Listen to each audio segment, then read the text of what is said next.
তো বন্ধুরা সবাইকে ধন্যবাদ জানিয়ে শুরু করছি আজকের এপিসোড। আজকের ভিডিওতে আমরা আলোচনা করব অ্যাপ্লিকেশন আইডি সম্পর্কে। মানে আমরা যখন বাংলা ভূমিতে অ্যাপ্লিকেশন করি সেই সমস্ত অ্যাপ্লিকেশন একটি নির্দিষ্ট জায়গা সেভ হয়। এটি খুঁজে পাওয়ার একটি সহজ উপায় রয়েছে এবং একটি কঠিন উপায় রয়েছে।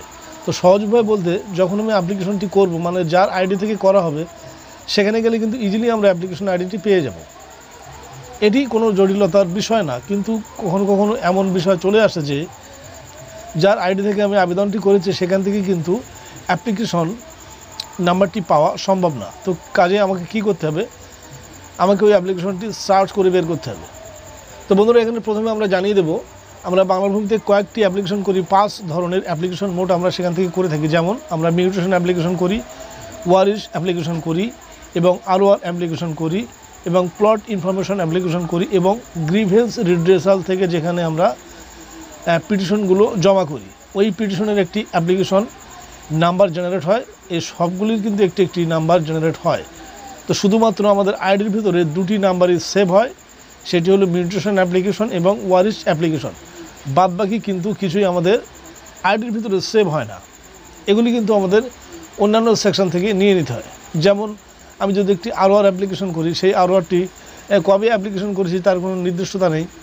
হঠাৎ করে মেসেজ চলে এলো, আপনি আপনার আরওআরটি ডাউনলোড করে নিন, সেখানে কিন্তু অ্যাপ্লিকেশন নাম্বারটি দেওয়া থাকে।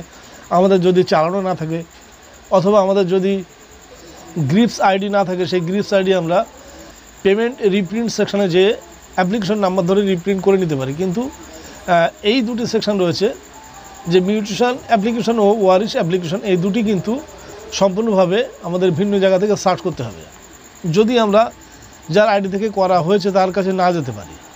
মানে বিষয়টিকে বোঝানোর জন্য অতি সহজভাবে বলা যায় যে আমি বর্তমান একজন ক্যান্ডিডেট, আমি নিজে আবেদন করতে পারি না, আমি কাউকে দিয়ে আবেদন করিয়ে নিয়েছি, এবং বর্তমান সময়ে দেখা যাচ্ছে আমার সেই অ্যাপ্লিকেশন আইডিতে কেস নাম্বার পড়ে গেছে, এবং সেই কেস অনুযায়ী নোটিশও ইস্যু করা হয়েছে এবং নির্দিষ্ট ডেটও ধার্য করা হয়েছে।